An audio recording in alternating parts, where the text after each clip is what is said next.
Welcome to Manasa recipes. Today tasty recipe వచ్చేసి chilli chicken fried recipe. ఇది చాలా టేస్టీగా ఉంటుంది. ఇలా వాతావరణం చల్లగా ఉన్నప్పుడు ఇలా వేడివేడిగా కారంగా ఇలా చికెన్తో పాటు ఆనియన్ నిమ్మరసం పిండుకొని అలా ఒక పచ్చిమిర్చి కొరుక్కొని తింటే ఉంటుంది. ఆహా, ఎంత టేస్టీగా ఉంటుందో. మరి మీకు కూడా ఇలా ఇష్టమా? చూస్తుంటేనే నోట్లో నీళ్ళు ఊరిపోతున్నాయి కదూ. మరి వెంటనే ట్రై చేయండి. వచ్చేది శ్రావణ మాసం, మరో నెల వరకు ఇలాంటివేవి లేవంటారు. మరి ఈ సండేకి ఇలా ట్రై చేయండి.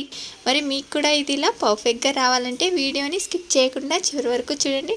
అలాగే ఫస్ట్ టైం కనుక మీరు మానస రెసిపీస్ ఛానల్ని చూస్తున్నట్లయితే సబ్స్క్రైబ్ చేసుకోండి. మరి ఇప్పుడు లేట్ చేయకుండా ఆయిల్ ఎక్కువగా పీల్చుకోకుండా చాలా టేస్టీగా యమ్మీగా ఈ చిల్లీ చికెన్ ఫ్రైడ్ రెసిపీని ఎలా ప్రిపేర్ చేయాలో చూద్దాం. దీన్ని ఇలా టేస్టీగా చేసుకోవడానికి ముందుగా ఇలా చికెన్ని నీట్గా వాష్ చేసుకోవాలి. చూడండి, ఇది చేసుకోవడానికి ఈ చికెన్ పీసెస్ని అన్నీ కూడా ఇలా ఒకే సైజులో ఉండేలా ఇలా కట్ చేయించుకొని నీట్గా సాల్ట్ యాడ్ చేసుకొని వాష్ చేసి రెడీగా పక్కన పెట్టుకోండి.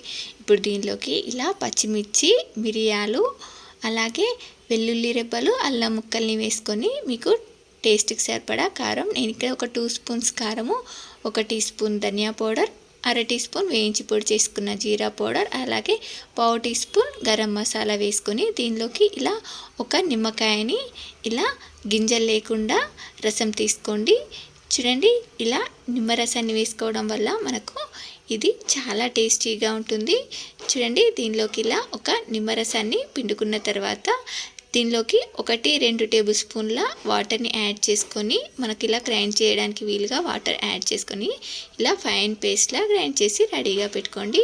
ఇప్పుడు ఇలా వాష్ చేసుకున్న చికెన్లోకి మీకు టేస్ట్కి సరిపడా ఉప్పు, అలాగే మనం గ్రైండ్ చేసుకున్న పచ్చిమిర్చి మసాలా పేస్ట్ని యాడ్ చేసుకొని దీన్నంతా కూడా ఇలా మసాలా మొత్తం ఇలా చికెన్ పీసెస్కి పట్టేలా ఇలా బాగా మిక్స్ చేసుకోవాలి.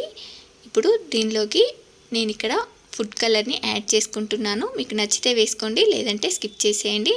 అలాగే ఓ ఎగ్గు, 1 టేబుల్ స్పూన్ మైదా పిండి, 2 టేబుల్ స్పూన్ల కార్న్ ఫ్లోర్ని యాడ్ చేసుకొని దీన్నంతా కూడా ఇలా బాగా మిక్స్ చేసుకోవాలి. ఇలా మిక్స్ చేసుకున్న తర్వాత ఇప్పుడు దీనిలోకి మీ దగ్గర ఉంటే 1 టేబుల్ స్పూన్ సోయా సాస్ వేసుకోండి, లేదంటే స్కిప్ చేసేయండి.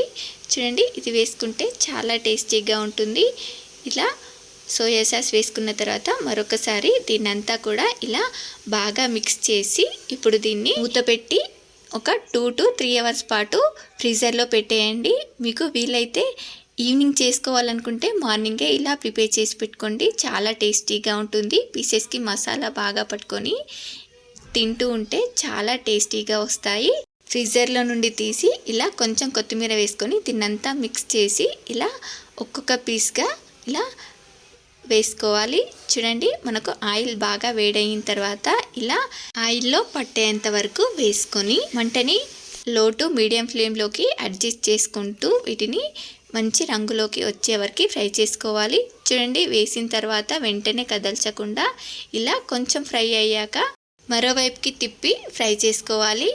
చూడండి, వీటిని ఇలా 2 వైపులా కూడా మంచి రంగులోకి వచ్చే వరకు ఫ్రై చేసుకోవాలి. నాకు ఇక్కడ ఇవి ఇలా బాగా ఫ్రై అవ్వడానికి లో టు మీడియం ఫ్లేమ్లోకి అడ్జస్ట్ చేసుకుంటూ ఫ్రై చేసుకుంటే ఒక 6 to 7 మినిట్స్ వరకు కూడా టైం పట్టింది. ఇలాగే మిగతా వాటిని కూడా ఫ్రై చేసుకొని తీసేసుకోవడమే. చూడండి, మనకు చాలా టేస్టీగా ఇలా వాతావరణం చల్లగా ఉన్నప్పుడు ఇలా వేడివేడిగా కారంగా చాలా టేస్టీగా మీ ఇంట్లో వాళ్ళకి కూడా చేసి పెట్టండి. ఇలా ఒక్కసారి చేసి పెట్టారంటే ఎవరైనా మిమ్మల్ని మెచ్చుకొని తీరాల్సిందే, అంత టేస్టీగా ఉంటుంది ఈ చిల్లీ చికెన్ ఫ్రైడ్ రెసిపీ. చూడండి, వీటన్నింటినీ ఇలా ఫ్రై చేసుకున్న తర్వాత ఇప్పుడు దీనిలోకి ఇలా పచ్చిమిర్చి, కరివేపాకును కూడా ఫ్రై చేసుకొని తీసుకోండి. ఇలా చికెన్తో పాటు ఆనియన్ నిమ్మరసం పిండుకొని పచ్చిమిర్చి కొరుక్కుంటూ తినేయండి. చాలా టేస్టీగా ఉంటుంది. మరి మీకు కూడా నచ్చిందా? అయితే ట్రై చేస్తారా? ట్రై చేసి ఎలా వచ్చిందో కామెంట్ బాక్స్లో నాతో షేర్ చేసుకోండి. అలాగే మీకు ఈ రెసిపీ కనుక నచ్చినట్లయితే మా ఛానల్ని లైక్ చేయండి, షేర్ చేయండి. మరిన్ని టేస్టీ అండ్ హెల్దీ రెసిపీస్ కోసం మానస రెసిపీస్ ఛానల్ని సబ్స్క్రైబ్ చేసి దాని పక్కనే ఉన్న బెల్ సింబల్ని క్లిక్ చేయండి. Thank you for watching my video.